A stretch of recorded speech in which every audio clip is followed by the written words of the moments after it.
Yo, bienvenue à toi sur cette nouvelle vidéo sneakers. Aujourd'hui, vidéo un peu spéciale vu qu'on va parler du vocabulaire de la sneakers.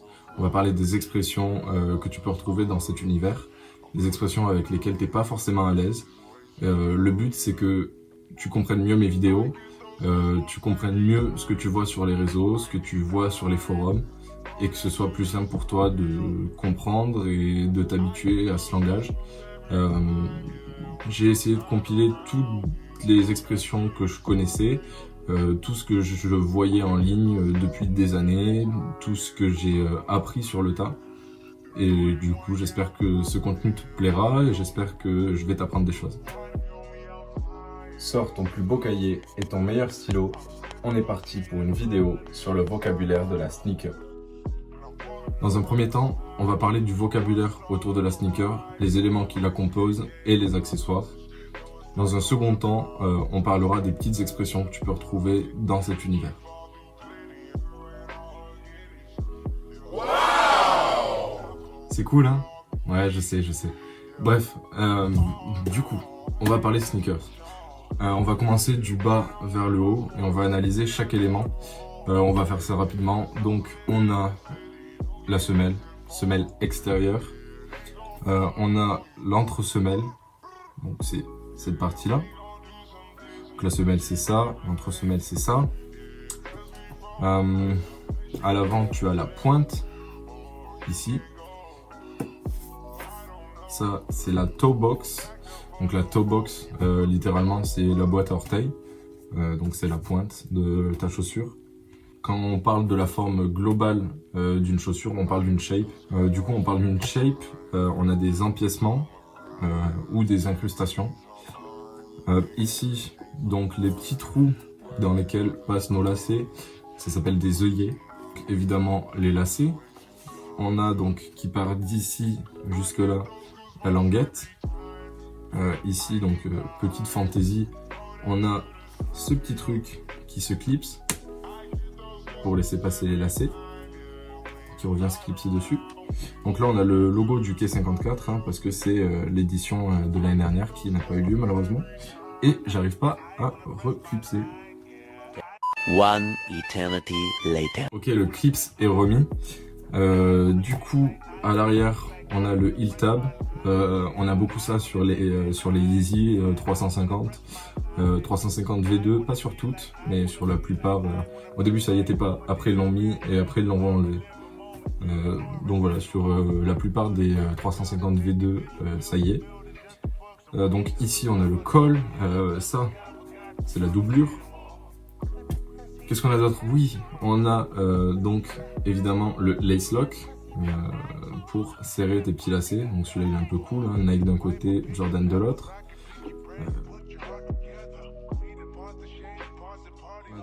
Donc on a notre petite bulle d'air, ça pas besoin de te faire un dessin.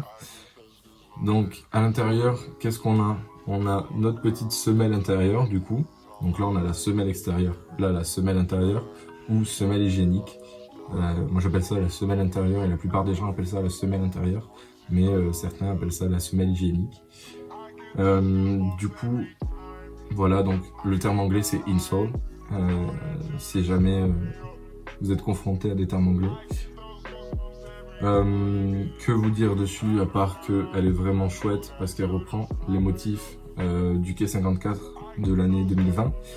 Quai 54 qui n'a malheureusement pas eu lieu. Et c'est bien dommage. J'espère que cette année ce sera le cas. J'espère qu'il y aura lieu cette année et qu'on pourra tous en profiter. Emporté par ma fougue. J'ai oublié de te parler de ça. Les aglés. Ça s'appelle un aglet. A-G-L-E-T. Aglet. Voilà. Donc maintenant, tu diras plus le petit truc en plastique ou en métal qu'il y a au bout des lacets. Tu diras l'aglet. Si tu veux faire le malin, ça s'appelle un aglet. Tu fais ce que tu veux de cette information, mais ça s'appelle un aglet. C'est carrément incroyable, mec. Je crois qu'on a à peu près tout dit. Bon, on a le talon, évidemment. Donc toujours le petit logo du quai. Donc voilà, c'est une paire très cool, en plus super utile pour l'exemple, du coup c'est parfait. À l'intérieur de notre paire, qu'est-ce qu'on a?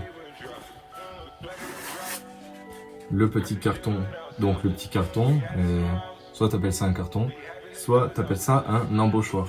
Même si un embauchoir, normalement, c'est ça. Donc ça, tu le mets dedans et ta chaussure garde sa forme. Donc tu la mets comme ça, tu viens plier ici, bien sûr je galère. Tadam! Donc là tu vois, il est là, et là ta chaussure il garde sa forme. Donc moi j'utilise ça pour éviter les plis, parce que je veux bien que mes chaussures se plient, mais quand je les porte pas, si je peux soulager le cuir, j'essaie de le faire au maximum. Du coup je mets carton plus embauchoir. Du coup là tu peux voir qu'il y en a un petit peu défoncé parce que ben voilà, ça fait pression. Du coup les embauchoirs, t'en as un peu partout. Tu dois en avoir à Centracor, dans des trucs comme ça, chez Jiffy, tout ça machin. Je crois que ça vaut entre 3 et 5 euros la plupart du temps. Mais chez Ikea, placement de produit, c'est 1 euro. C'est donné. C'est 1 euro, c'est donc vendu par paire, logiquement, puisque en général les chaussures vont par paire. Thanks, Captain Obvious. Du coup, tu prends tes chaussures, tu mets ton carton ou pas dedans, tu mets ton embauchoir ou pas dedans. Si tu as envie de les laisser complètement pliés, tu peux, tu fais ce que tu veux, hein, je suis pas ta mère. Petit teasing, logiquement, la prochaine Travis Scott qui sortira sera une Jordan 6. Du coup, c'est-à-dire un modèle qui ressemble à celui-là dans la shape. Bien sûr, il y aura des différences, on pourra retrouver la petite poche ici et après elle sera personnalisée. Cactus Jack, mais globalement elle devrait avoir cette shape, cette tronche. Donc voilà, une shape plutôt cool et très très confort. Du coup j'en profite avant de passer à la deuxième partie. Je voulais te poser une question. Est-ce que toi t'aimes avoir des plis sur tes chaussures ou est-ce que tu n'aimes pas avoir des plis sur tes chaussures? Attention, parce que les puristes vont te dire qu'il faut avoir des plis sur tes chaussures pour montrer que tu portes tes chaussures et que tu ne les revends pas en fait, que tu rock tes chaussures, que tu les portes.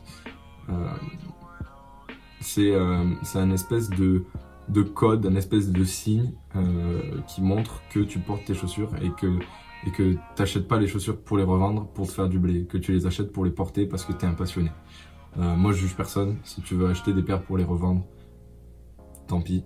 Et si tu veux acheter des paires pour les porter et que tu n'arrives pas à les cop, on est ensemble. Du coup, durant cet aparté, j'ai utilisé quelques mots de vocabulaire dont je vais te parler maintenant. Du coup, on a cop ou drop. Donc, si tu as cop une paire, ça veut dire que tu as eu le droit de l'acheter et que du coup, tu es un chanceux. Si tu drop, ça veut dire qu'elle t'intéresse même pas, ça veut dire que tu la jettes. Ça veut dire que voilà, c'est pas un modèle qui te plaît ou c'est pas un coloris qui te plaît, c'est pas une paire qui t'intéresse, du coup tu drops. Donc cop, c'est vouloir cop, c'est vouloir acquérir une paire, et drop, c'est balancer une paire, c'est la jeter parce qu'elle t'intéresse pas. Pour avoir une paire, en général, donc soit tu la chopes au retail, donc retail c'est à la sortie, c'est au prix fixé par la marque. Si tu achètes des Nike, si tu achètes des Adidas, ASICS, New Balance, au prix retail, ça va être au prix fixé par la marque. Sinon, tu as au resell. Resell, ça c'est en fonction des cotes, en fonction de la popularité de la paire, en fonction des revendeurs aussi. Si un revendeur a prévu de te vendre la paire 200 € de moins que sa cote, bon, méfie-toi, mais ça peut arriver. Donc ça c'est le resell. Ok, du coup on dit prendre des L quand tu participes mais que tu ne gagnes pas. On dit que tu as pris un L. Par exemple, moi la dernière paire que j'ai tentée, c'était la PSG, qui est juste là. Et la PSG, j'ai pris un gros L. Je l'ai pas eu du tout. Et du coup, je les cope au prix resell. Je l'ai pas pris au retail. Du coup j'ai eu un peu plus cher, je l'ai chopé sur Vinted et c'est une vraie, je l'ai fait authentifier, pas de souci là-dessus. Du coup voilà, elle est là, je la trouve très très belle. Et c'est une Jordan 1 Confort, donc c'est une Zoom Confort. Donc c'est pas vraiment une Jordan 1, c'est une Jordan 1 avec une shape légèrement modifiée et une semelle Zoom. Mais bon, on verra dans une autre vidéo, on se ressente sur le vocabulaire. Si tu vas souvent sur les réseaux, sur des forums où ça parle sneaker, tu peux souvent voir UA. Donc UA c'est unauthorized, c'est une réplique, c'est une fake. Souvent les UA c'est des chaussures qui sont assez bien imitées, c'est des fakes plutôt bien faites et assez difficiles à différencier. Ça reste faisable, mais la plupart du temps il faut avoir les deux paires, il faut avoir une vraie et une fausse à côté pour pouvoir faire les différences sur la plupart des UA que je connais en tout cas. UA c'est unauthorized, c'est des paires qui sont pas autorisées en fait tout simplement, c'est des paires fake, c'est des contrefaçons et du coup le terme américain pour aller plus vite c'est UA. Prononcé à l'américaine ça fait UA et je te parle pas du lycée. Oh non, pas ça, pas aujourd'hui, pas maintenant, pas après tout ce que tu as fait. Aïe, aïe, aïe, aïe, aïe, aïe. Il est aussi possible que tu croises le terme BUMP, Bring Up My Post. Ça, si tu postes un legit check sur Facebook et que quelqu'un te commente B ou BUMP, ça veut simplement dire qu'il n'a pas d'avis sur la question, il ne sait pas si c'est des vrais ou si c'est des fausses, mais il actualise ton post en fait. Il fait un commentaire pour que ton post apparaisse sur les feeds des autres et que les autres puissent te venir en aide en fait. Donc si quelqu'un commente B ou BUMP, c'est qu'il veut t'aider. C'est pas une insulte, ok? C'est juste qu'il essaie de t'aider et qu'il veut faire remonter ton post dans le feed. Okay, ensuite, il y a moyen qu'en regardant des vidéos ou en traînant toujours sur les réseaux, tu vas entendre ou utilises le terme une merguez. Une merguez, c'est une fake, c'est une contrefaçon qui est vraiment pas belle, vraiment pas bien faite, vraiment pas... Enfin, une merguez quoi. On a parlé des oppositions cop et drop, on a parlé de resell et retail, maintenant on va parler de rock et stock.